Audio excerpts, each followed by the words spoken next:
Welcome to Urjit universal academy friends. UP TGT PGT के series में जो प्रैक्टिस सेट का सीरीज चल रहा है इम्पॉर्टेंट क्वेश्चंस के, तो आज एक न्यू प्रैक्टिस सेट देखते हैं।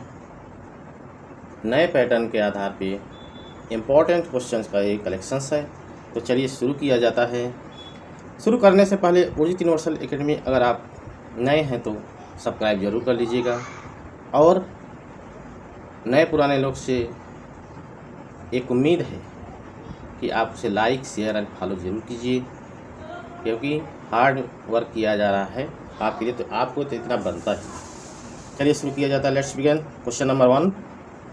All pain the immortal spirit must endure, all weakness which empire, all griefs which bow. Option A Matthew Arnold, B Wordsworth, C Milton and D none of these. चलिए answer पहले आप इसका spelling देख लीजिए, तो answer हो सकता है आपको अच्छे से समझ में आ जाए। आप देखिए, all pain the immortal spirit must endure, यानी कि यह जो मैथ्यू है, मैथ्यू अर्नाल्ड हैं, और कह रहे हैं कि इमोर्टल स्पिरिट, जो कभी ना मरने वाली सारी कमजोरियां हैं, आल weakness which empire all grief विच बाउ, जो न कभी मरने वाली कमजोरियां हैं हमें तोड़ देती हैं, वो सारी पेन जो हमें झुका देती हैं। तो चलिए बताइए, इसमें किसने कहा है? अब तो आपको निश्चित ही आपने गेस कर लिया होगा किसका आंसर है। तो आंसर है आपका ए है मैथ्यू अर्नाल्ड, मैथ्यू अर्नाल्ड। चलिए नेक्स्ट क्वेश्चन देखते हैं। Question number 2। Question number 2,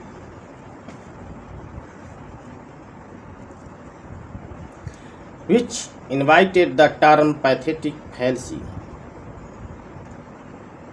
Arnold, Carlyle, Ruskin, none of these. तो आंसर इसका है option number C, Ruskin. Friends, Ruskin ने इसको कब दिया था? 1855 में, 1855 में पैथेटिक फेल्सी का जो टर्म दिया था। बहुत इंपॉर्टेंट क्वेश्चन है, कई बार ये एग्जाम में आया है। चलिए नेक्स्ट देखते हैं। Next question number 3।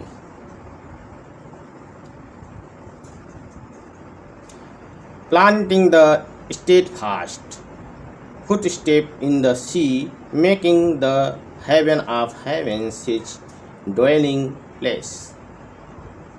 Shakespeare, Shakespeare, Lycidas, none of these. Planting he steadfast footfast in the sea, यानी शेक्सपियर ने समुद्र की गहराइयों में क्या किया था? पलट कर दी थी। Making the heaven of heavens his dwelling place, यानी हेवन के ऊपर हेवन, इतना बड़ा नॉलेज है, यानी कि जो नॉलेज है इतना बड़ा है कि हेवन के ऊपर हेवन है, आप कह सकते हैं, यानी कि बड़ी गहराई में है, डिप्थ नॉलेज है। इसका आंसर आप देख लीजिए। आंसर है आपका ऑप्शन नंबर ए है, शेक्सपियर। इसको किसने दिया था? मैथ्यू अर्नाल्ड के द्वारा लिखा गया था। किसके द्वारा? By Arnold. चलिए नेक्स्ट क्वेश्चन पे जाते हैं। Question number 4। Blue blood. Option A disagreement, B agree with someone, C belonging to a poor family, D aristocratic of royal in origin. Blue blood means शाही खानदान। क्या? शाही खानदान। तो आपको कन्फर्म हो गया होगा option number D. D is correct. Aristocratic और रॉयल इन ओरिजिन। एक कब आया था?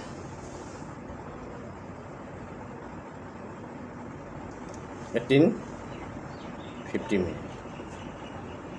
चलिए क्वेश्चन नंबर देखते हैं। Next question 5। The star of midnight shall be dear to her, and she shall lend her ear. A. 3 years she grow. B. Tinter Navy. C. Memorial verses. D. My last touches. तो option A is correct. The star of midnight shall be dear, यानी रात के समय में दिखने वाले तारे, बहुत प्यारे तारे। Dear to her and she shall lean her ear, यानी रात के समय में दिखने वाले जो तारे हैं बहुत पसंद होंगे लोगों को, और वो अपने कान को लगा के सुनते हैं। तो option number A is correct. 1798 में आया था।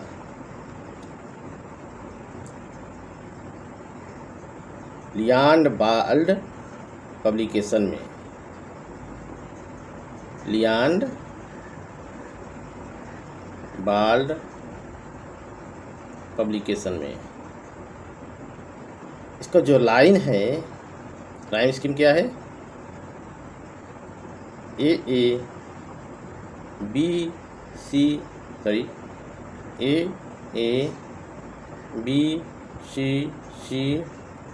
बी।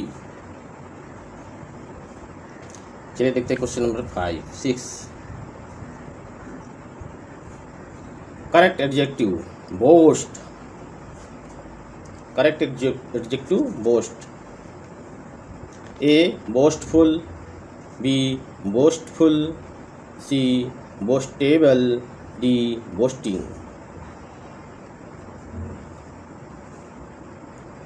तो option H A. Option is A correct. Adjective आपका हो गया बोस्टफुल। चलिए question number 7। Question number 7। She is the only girl who deceived me. A who, B whom, C whose, D none of these।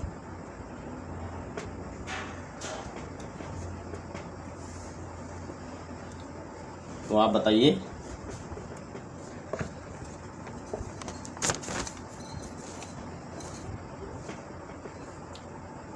चलिए जल्दी जल्दी बताइए।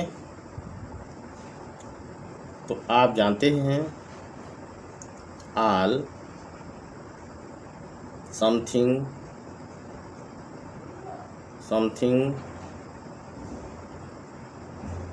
Nothing,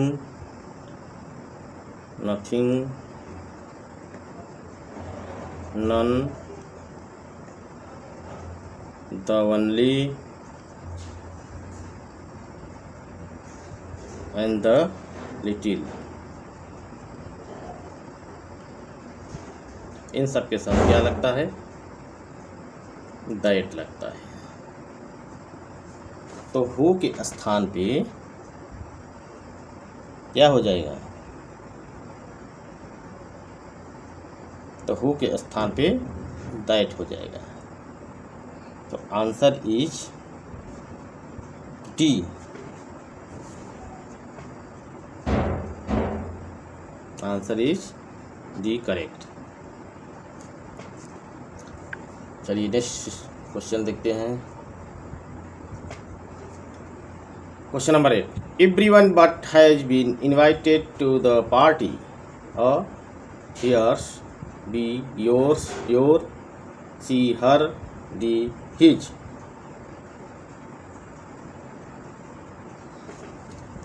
अब जान लीजिए ये जो बट है क्या है, दो प्रकार से काम करता है।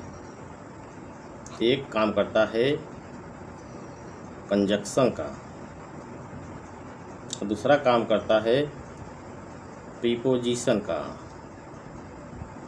प्रीपोजिशन का तो प्रीपोजिशन के बाद आप क्या जानते हैं, ऑब्जेक्ट आता है। जस्ट मिनट, प्रीपोजिशन के बाद क्या आता है, ऑब्जेक्ट आता है। तो हर क्या है, यहाँ हर जो है क्या है, नाउन। नाउन तो आपका हर्ष होगा नहीं, क्योंकि इसमें यस लगा के दे दिया गया है। तो आपका आंसर होगा ऑप्शन नंबर सी, हर।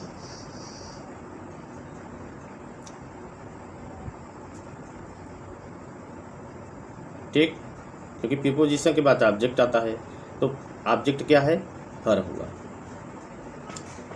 और यस लगा देंगे तो एडजेक्टिव हो जाएगा, इसलिए option number C is correct. चलिए क्वेश्चन नंबर 9 देखते हैं। The rhyming scheme of the poem break break break, 3 बार ब्रेक ब्रेक टेंशन का बहुत ही फेमस पोएम है, और लगभग ये टेंशन का ज़्यादातर बच्चों ने पढ़ा है। इसमें क्या था, एक ब्रेक जो उसका फ्रेंड मरता है, दूसरा ब्रेक जो उसका दिल टूटता है, तीसरा ब्रेक जो समुद्र की लहरें चट्टान से टकरा के टूटती हैं। इन तीनों ब्रेक का अलग अलग मीनिंग्स दिया है।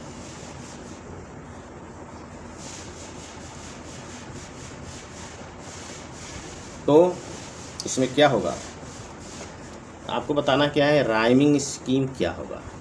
तो ब्रेक ब्रेक जो है फ्रेंड्स क्या है, 16 लाइन का है, and 4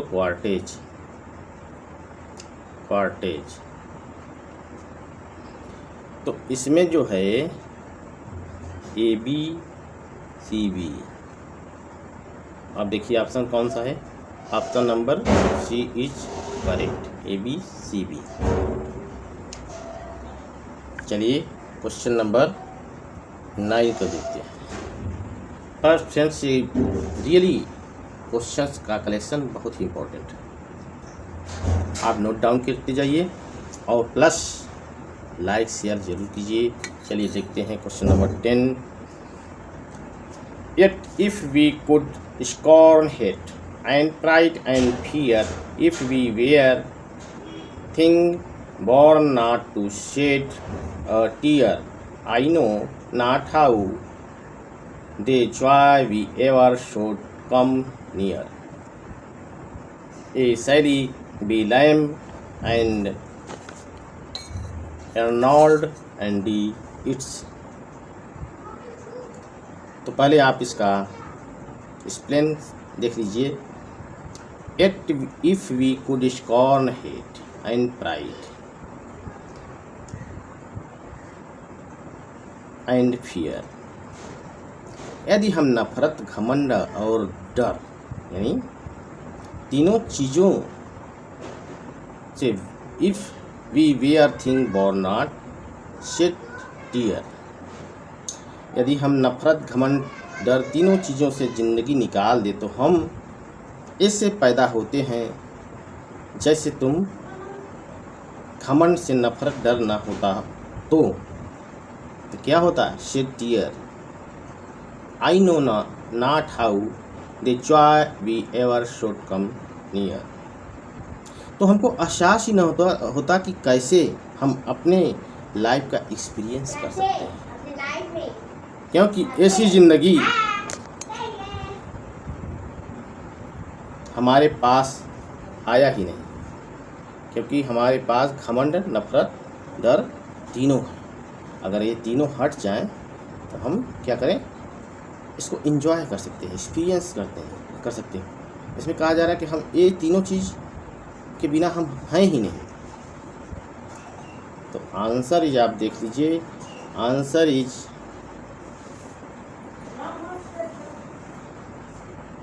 Shelley.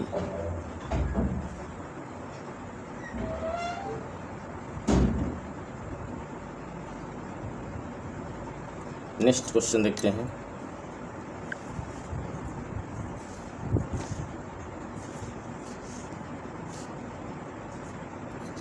Select the correctly spelled word.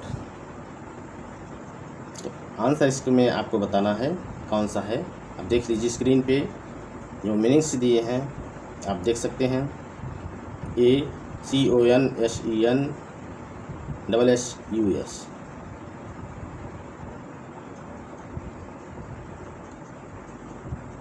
Consciousness means होता है आम राय,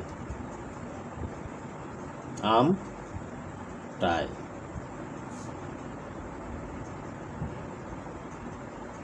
तो answer is D correct, CONSENSUS। Answer is D correct. चलिए देखते हैं नेक्स्ट क्वेश्चंस।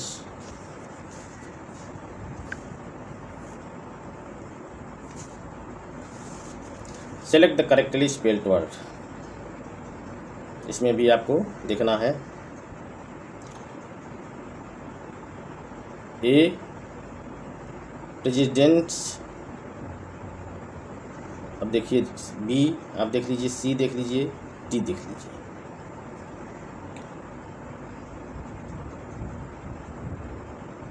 देखिए इसका मतलब होता है, प्रेसिडेंट्स का मतलब होता है प्रीवियस एग्जाम्पल। क्या होता है? Previous example.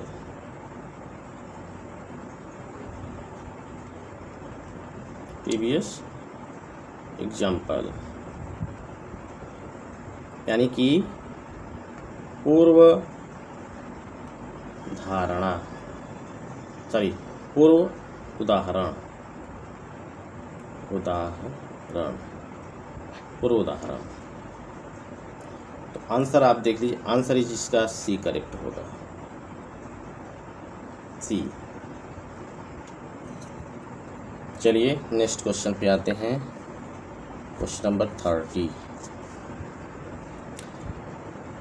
There is Krishna temple 2 kilometer of my house। इसमें प्रीपोजिशन कौन सा लगेगा? On, into, with in, by. तो देखिए ऑन तो लगेगा नहीं, ऑन तो लगेगा नहीं, क्योंकि कह रहा है 2 किलोमीटर के अंदर। इनटू का मतलब भी आप जान लीजिए एक रेंज हो जाता है। तो आंसर आपका होगा विद इन। विद इन क्या होगा? यानी एक मंदिर है जो 2 किलोमीटर के अंदर है, इसके अंदर 2 किलोमीटर के अंदर है। तो आपका विद इन प्रीपोजिशन लगेगा। तो आंसर इज सी करेक्ट। चलिए question number 40। Identify the figure of speech when you use the term passed away in state of killed, died.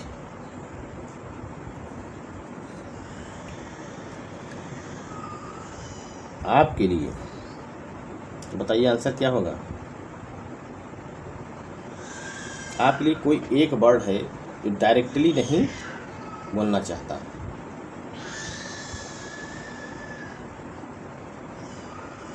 उसको क्या कहता है? कोई ऐसा क्रूर वर्ड है जो कि आप डायरेक्टली ना बोल के सॉफ्ट वर्ड में बोला जाए। आप समझ गए कि आंसर कौन सा होगा? यूफेमिज्म। चलिए आंसर इज यूफेमिज्म, यानी कि कोई भी बात जो डायरेक्ट ना बोल के उसको सॉफ्ट लैंग्वेज में बोला जाए उसे यूपी पिंच में कहते हैं। आपको समझ में आ गया बच्चे। चलिए क्वेश्चन नंबर नेक्स्ट देखते हैं 15 question. A sudden and ridiculous descent from the exalted to the commonplace and ordinary, especially when a writer striving for the novel or pathetic achieve the ludicrous.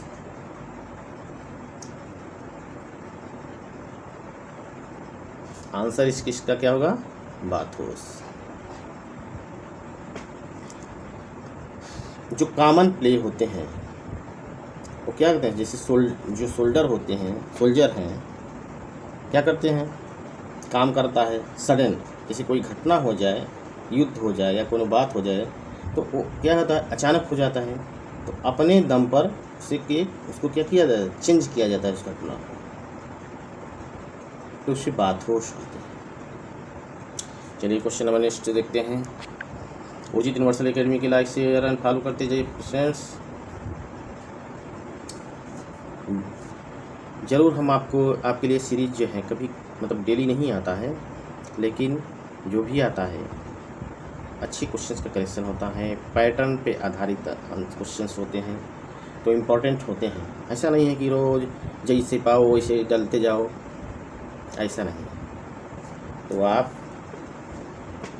सभी को पढ़िए और इसको आप ज़रूर देखते जाइए, इम्पोर्टेंट है। चलिए, I have gone through all the work of Kalidas, no error. इसमें आपको बताना है कौन सा एरर है। चलिए बता देते हैं। देखिए फ्रेंड्स, वर्ब के दो मीनिंग होते हैं, वर्ब के 2 मीनिंग होते हैं। एक वर्ब का मतलब होता है, यहाँ पे देखिए, लेबर या परिश्रम करना, ठीक, लेबर या परिश्रम करना, जो कि अनकाउंटेबल नाउन है। क्या है? अनकाउंटेबल नाउन है। जैसे वर्क इज वार्षिक, वर्क इज वार्षिक है, उसमें क्या है, वर्क मीनिंग क्या होता है, एक क्रिएशन करता है, यानी कर्म ही पूजा है। तो यहाँ क्या है, वर्क जो एक क्रिएशन क्या कर रहा है, इसकी अपने काम का महिमा मंडन कर रहा है। तो ये क्या हो गया, यहाँ काउंटेबल नाउन हो गया। तो जैसे this is a work is art, तो ये क्या हो गया, काउंटेबल नाउन हो गया। तो कालिदास के यहाँ क्या हो रहा है, रचना की बात हो रही है, क्रिएशन की बात हो रही है। तो कालिदास के यहाँ क्रिएशन की बात हो रही है। जब क्रिएशन की बात होती है तो क्या हो जाता है, तो अनकाउंटेबल नाउन हो जाता है, ठीक ना, अनकाउंटेबल नाउन हो जाता है। तो यहाँ पे आपका जो है एकदम राइट है, नो एरर, नो एरर। चलिए नेक्स्ट क्वेश्चन को देखते हैं।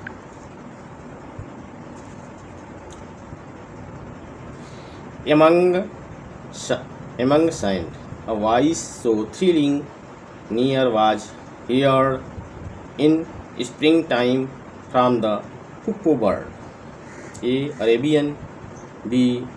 Mediterranean, B. C. Egypt, and D. None of these.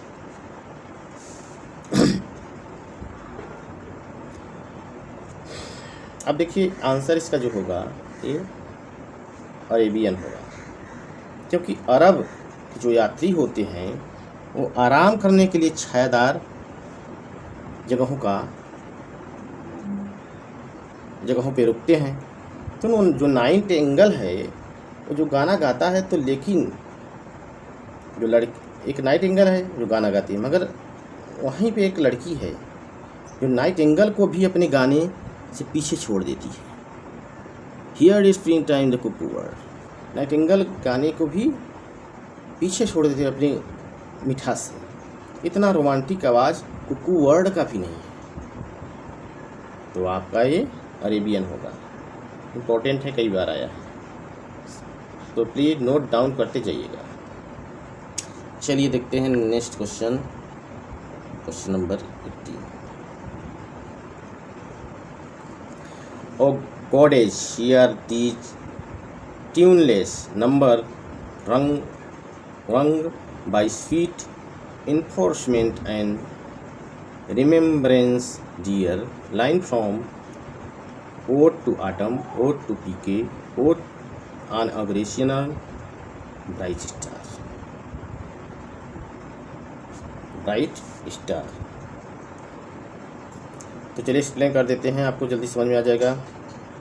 O God as here dear tuneless number wrong by sweet enforcement and remembrance dear. यानी कि जो पोएट है वो किसके बारे में, वेलवेट के बारे में बता रहा है। वेलवेट जो होता है, वेलवेट को देवी बता रहा है कि मेरी कविता सुनो, मेरी कठिन कोई बोल नहीं, मेरी कोई अपनी बोल नहीं, मेरी कविता का लय वहाँ पे पल रहा है। आपको आंसर समझ में आ गया होगा। ए ओ टू पी के की है, ऑप्शन इज बी करेक्ट। चलिए नेक्स्ट क्वेश्चन को देखते हैं, question number 19।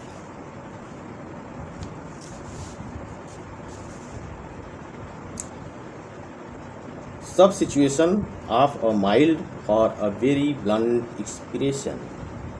A euphemism, B truism, C hymen, D calumny. The answer is A euphemism।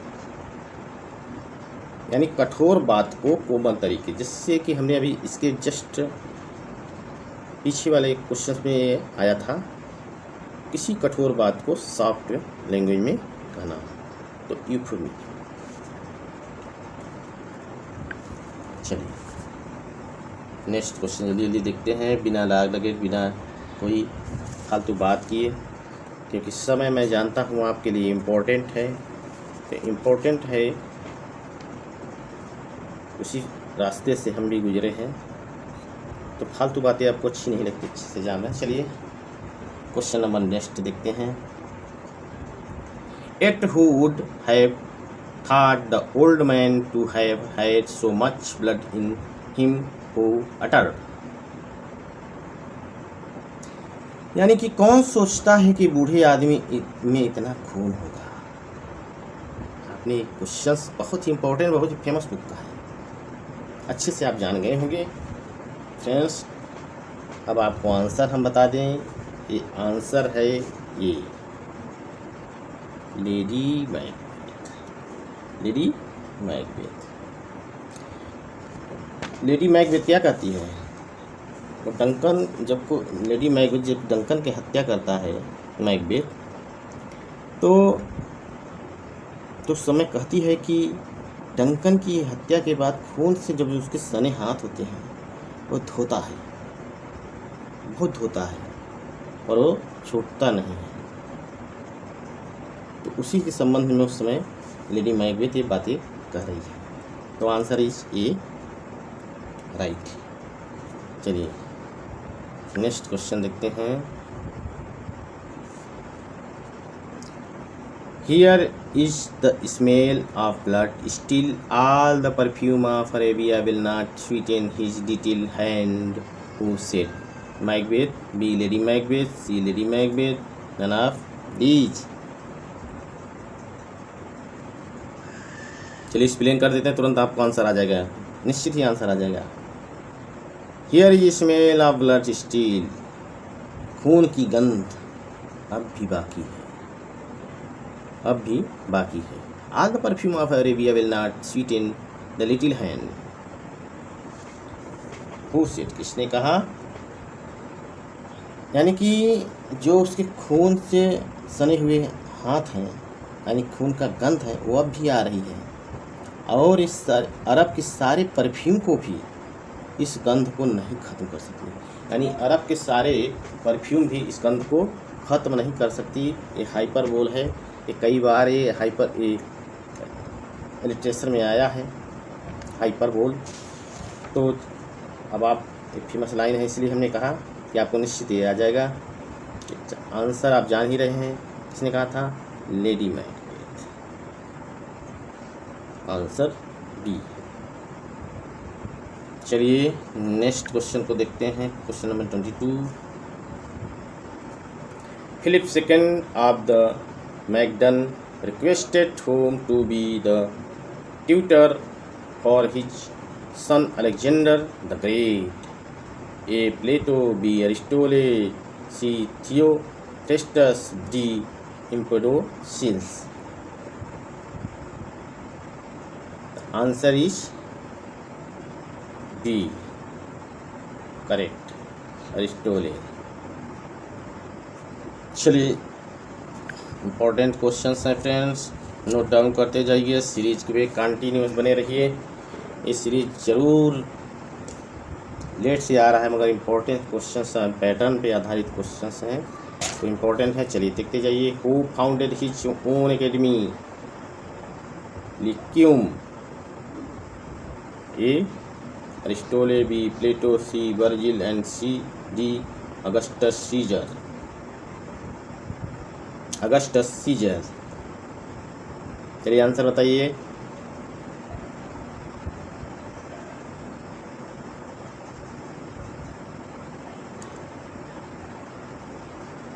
A. Aristotle. Answer is A, correct, Aristotle. Plato ने एक academy स्थापित की थी। वो एकेडमी जो था क्या था? आधार था प्लेटो के साथ साथ चल रही थी, तो ये अरिस्टोले का है। चलिए नेक्स्ट क्वेश्चन देखते हैं। फटाफट इस सीरीज को ख़त्म करते हैं, टाइम ज़्यादा हो रहे हैं। Find the synonym of vocations. Answer बताइए, जल्दी आंसर बताइए। चलिए इसको एक्सप्लेन कर देते हैं, थोड़ा सा आप समझ जाएंगे।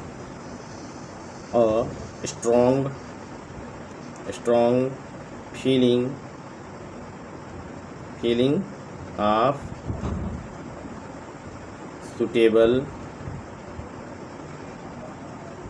suitability for a particular career of occupation or particular occupation।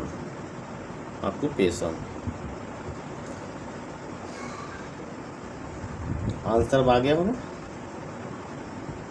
Answer is D, leaking, liking.